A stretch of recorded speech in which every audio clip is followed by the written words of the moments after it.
Serial वसुधा में आ गया है बहुत ही धमाकेदार ट्विस्ट। जी हाँ, इस बार का मोड़ कहानी को पूरी तरह बदलने वाला है। आने वाले एपिसोड में दर्शक देखने वाले हैं कि अब चंद्रिका के सामने वह बड़ा सच खुलने जा रहा है, जिसका अंदाजा किसी को नहीं था कि देव और वसु ने शादी कर ली है। जी हाँ, आपने सही सुना। वह दोनों अब एक हो चुके हैं।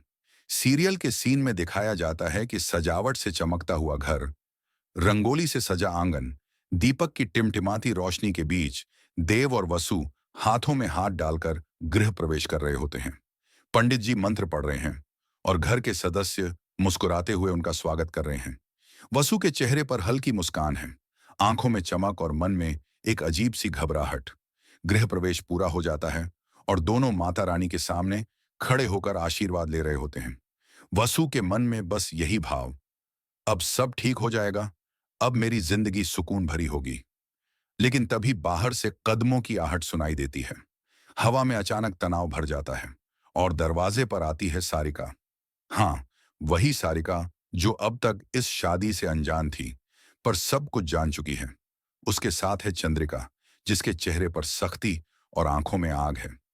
सारिका ऊंची आवाज में कहती है, अब आप खुद देखिए चंद्रिका जी, देखिए, वसु और देव ने शादी कर ली है। कमरे में सन्नाटा छा जाता है। सबकी निगाहें देव और वसु पर टिक जाती हैं। वसु का चेहरा सफेद पड़ जाता है।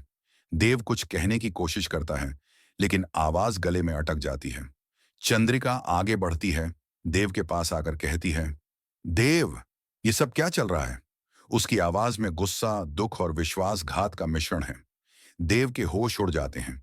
कमरे का हर कोना जैसे उसकी धड़कनों की गूंज से भर जाता है। अब सवाल यह है, खुद को इस मुसीबत से कैसे बचाएगी वसु? यही से शुरू होता है असली ड्रामा। लेकिन हाँ, अगर अभी तक आपने हमारे चैनल को सब्सक्राइब नहीं किया है, तो जल्दी से कर लीजिए, क्योंकि आने वाला ट्विस्ट तो और भी ज्यादा धमाकेदार है। अब कहानी में होता कुछ ऐसा है कि एक तरफ जहां विधि की तबीयत खराब होती दिखाई देती है, लेकिन सच्चाई कुछ और है। असल में विधि बीमार नहीं, बल्कि उसकी एक विश होती है। वह चाहती है कि जब वह दिवाली की सुबह उठे, तो सबसे पहले देव का चेहरा देखे, और इसी विश से शुरू होती है नई मुश्किलों की एक लंबी कड़ी। दूसरी ओर करणवीर सिंह, जो विधि का भाई है, वह देव को फोन करता है। उसकी आवाज में विनम्रता है, लेकिन बात में दबाव छिपा है। जमाई साहब, जल्दी से जल्दी आ जाइए, मेरी बहन आपको देखकर ही अपने दिन की शुरुआत करेगी। देव फोन पर शांत स्वर में जवाब देता है, मैं नहीं